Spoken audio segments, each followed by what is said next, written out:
Olá, vamos continuar o curso de Robótica Industrial e hoje nós vamos estudar métodos de acionamento, transmissão de potência e sistemas de controle. Métodos de acionamentos.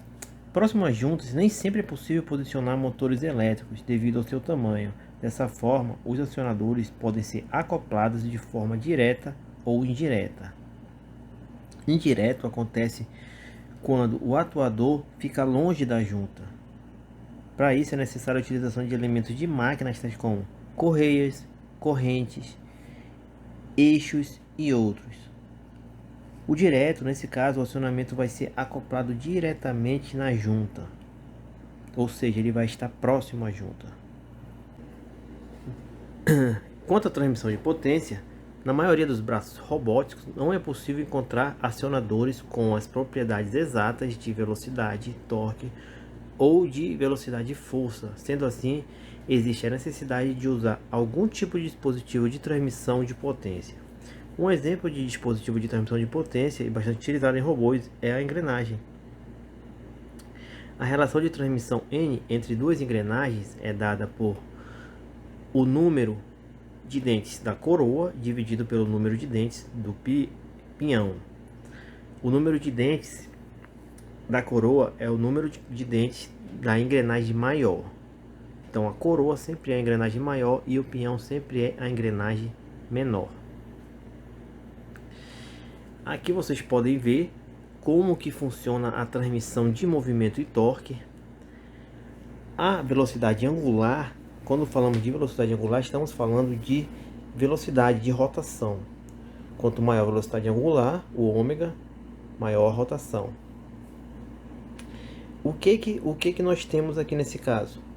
Quanto maior a engrenagem, menor será a rotação dela, porém maior será o torque que ela pode transmitir.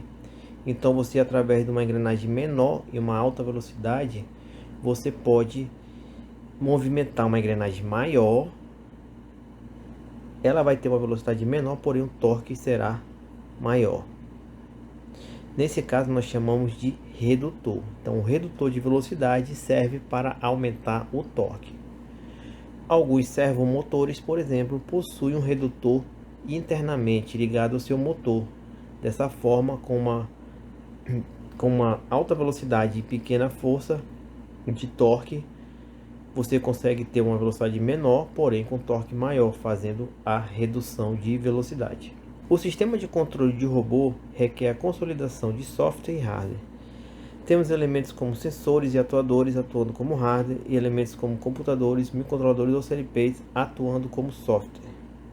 O sistema de controle de um manipulador robótico geralmente é feito por malha fechada. Então nós temos a malha fechada, nós temos a referência e aí nós temos o controle digital. O controle digital, a referência vai ser a entrada, nós temos o controle digital, temos a atuação do manipulador robótico e a saída. Nós temos um sensor na saída que vai pegar essa informação, ver se ela está correta ou não e vai enviar para o início. Dessa forma nós vamos ter um erro percentual entre referência e a leitura do sensor. A ideia é que essa malha seja executada até que o erro seja minimizado, aumentando a precisão. O programa de controle, para que isso seja feito, ele geralmente é feito de três formas: programação por sequência fixa, programação por repetição, programação com realimentação externa. A programação por sequência fixa, ela é empregada em mecanismos projetados para a realização de uma única tarefa, ou tarefas semelhantes, com poucas variações entre elas. Então você vai ter que ter um dispositivo que realiza uma produção em larga escala, geralmente, e ele ali realiza somente aquela tarefa. Exemplos de programação por sequência fixa são os separadores automáticos de produtos em esteiras, por exemplo, dispositivos de alimentação de material para controle ou prensagem e mecanismo do tipo pega e põe. Então aqui nesse GIF você vê aqui um exemplo aqui onde você pode utilizar a programação por sequência fixa.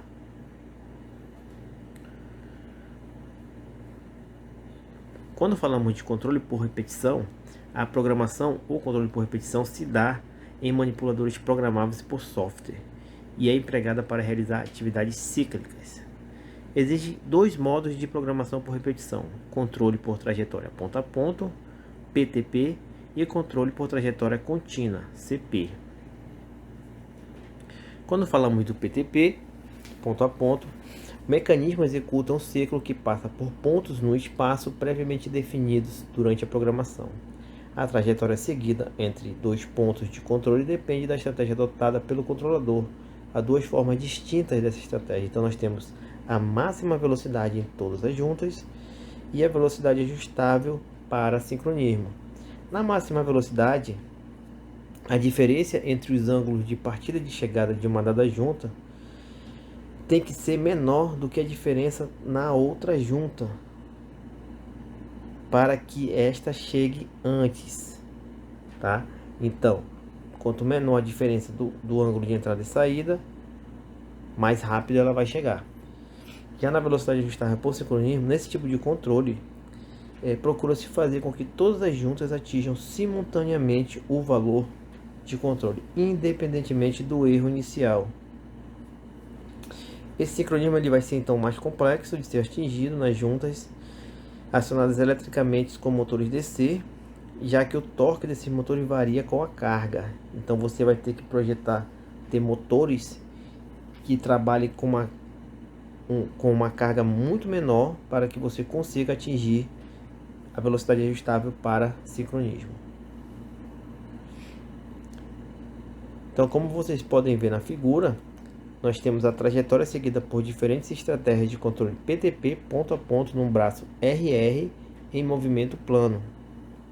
Em A, nós temos velocidade máxima e em B, ajustável por sincronismo. Então, vocês podem ver que em A, devido ao ângulo, a diferença de ângulo ser menor, nós temos um braço chegando antes do que o outro. Já em B, os dois pontos, né? As duas juntas vão chegar simultaneamente, tá? Os dois braços, quer dizer, vão chegar simultaneamente, devido ao controle de sincronismo de velocidade. Já no controle por trajetória contínua, o operador pode especificar o tipo de trajetória entre dois ou mais pontos fornecido previamente. Pode ser uma reta, um arco de circunferência ou ainda uma curva suave. Então aqui vocês podem ver uma trajetória circular pontilhada, uma trajetória suave em negrito, a trajetória retilínea também, com traços pontilhados também. Os pontos fornecidos aqui nessas bolinhas pretas, então pode fornecer o ponto e as trajetórias e os pontos calculados. Essas são as trajetórias possíveis para um braço com controle por trajetória contínua. Há ainda outra forma de controle com trajetória contínua, onde o operador movimenta manualmente a extremidade do braço numa trajetória específica e vai capturando isso através do programa, tá? Salvando isso no banco de dados do programa para ele poder executar. Então você pega lá, segura lá a ponta do manipulador e aí você vai movimentando ela até onde você quer e vai guardando esse movimento. Então o programa vai executar, vai guardar esses dados no banco de dados dele e depois você vai mandar rodar esse programa, ele vai fazer exatamente o movimento que você traçou. Então esse tipo de programação existe bastante em muitos robôs aí vendidos, utilizados na indústria. Esses robôs, você vai encontrar esses robôs em soldagem a arco, pintura, enfim, uma variedade de aplicações. Então observe aqui, ó, a diferença: movimento das juntas do braço RR e movimento retilíneo no plano A. Das juntas, ó, da velocidade, do ângulo das juntas. Então nós temos uma variação do ângulo das juntas para que a gente obtenha ali o movimento.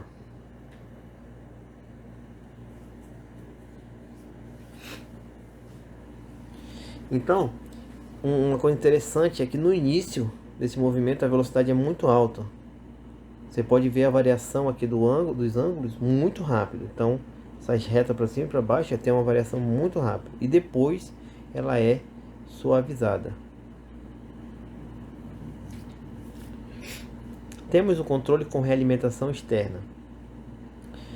Esse tipo de controle é empregado em células de trabalho que consiste de várias máquinas e robôs operando num único processo produtivo. Nesses ambientes é frequente a necessidade de trocar informações entre processos que permitam tomadas de decisão durante a operação, como por exemplo, qual é o ciclo de trabalho, qual é o tipo de produto produzido naquele instante, se uma determinada peça já foi posicionada pelo braço ou ainda se o processo produtivo da peça foi encerrado e assim por diante. Ele é muito empregado em processos de usinagem CNC e linhas de montagem automotivas. Então você vai ter uma cadeia de eventos e a realimentação externa vai ser responsável por fazer a interligação dessa cadeia de eventos.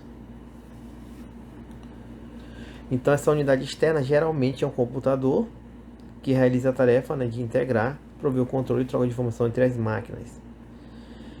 Esse tipo de controle ele não vai substituir os controles PTP ou CP. Então, PTP ou CP nós estamos falando do controle do manipulador. Esse tipo de controle ele vai estender a funcionalidade desses controles.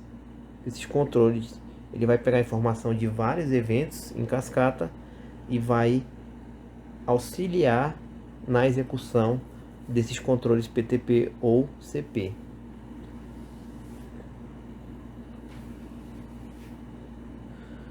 Programação de célula de trabalho. Então, essa é a programação de controle inteligente, onde o controlador pode tomar decisões sobre a operação ou ciclo de trabalho a ser executado com base em informações coletadas de sensores externos. Então, nós teremos sensores externos coletando informações, e aí o controlador vai trabalhar ou não, vai tomar a decisão de trabalhar ou não, dependendo desses dados externos.